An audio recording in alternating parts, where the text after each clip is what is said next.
stand by what you said earlier about do not force or test my patriotism Yes. at various random places. Who is doing that, Mr. Hasan, to you?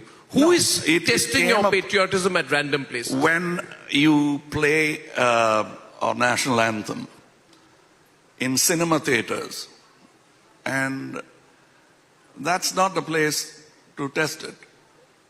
I mean, they can't. I don't think the national anthem is played, sir. No, My apologies. To test somebody's patriotism. In fact, a community of people come together and celebrate that this is the one thing we have in common. We don't have our languages possibly in common. We might not have our cultural affinities in common. But the one thing that we have in common is that goosebump that we get when Jana Gana Man plays. Yes. Respond, Mr. Hasan, respond. Yes, but you know, goosebump happen when it is done in a proper atmosphere. I have had. No. Go ahead. No, go I ahead. request you. Let both sides be heard. Thank you. I'm on the right, so so not your right, anyway. But what I'm saying is, I have experienced a goosebump. I've had tears when I went to get my Padma Bhushan or Padma Shri the first time. I felt that. But if it happens every day, it becomes like it loses its effect. That's what I'm saying. No, not at all.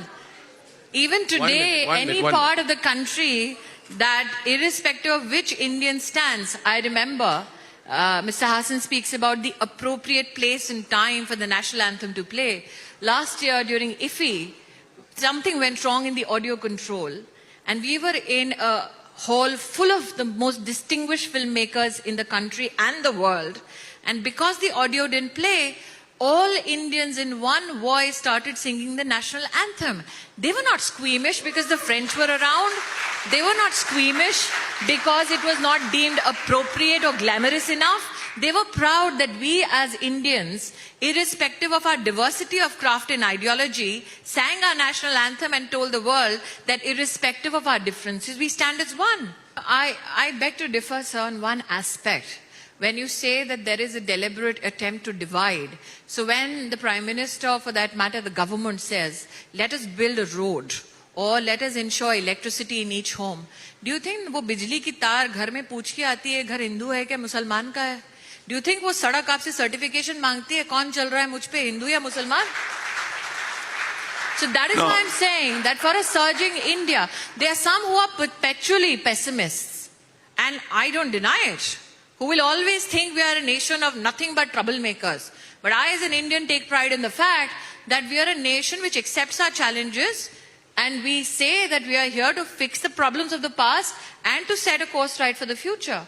The only issue is that I feel if Mr. Hasan has that charge to make against the BJP, then explain to us, sir, that if we as a political organization look at fellow citizens and see nothing but their religion, how, pray tell, did Dr. Kalam become the president of India when the BJP was in power? See, we are not finding fault with your optics. The optics are fantastic. Do you think Dr. Kalam became the president of our country for optics?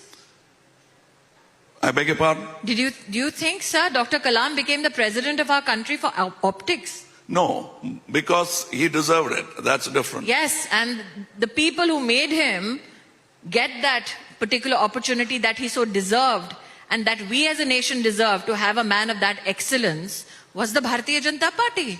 We didn't look at him as a fellow Indian who happens to be a Muslim. We looked at him as a fellow Indian that we can take pride in, who pursued nothing but excellence for the cause of the nation. You talk for the whole party now. Yes, sir, I do. Good. I don't need tuitions like certain political people. I beg your pardon? And I don't work on permission slips. I didn't hear it. No, because of the applause. No, I said I don't take tuitions and I don't need permission slips to speak about my party and for my party.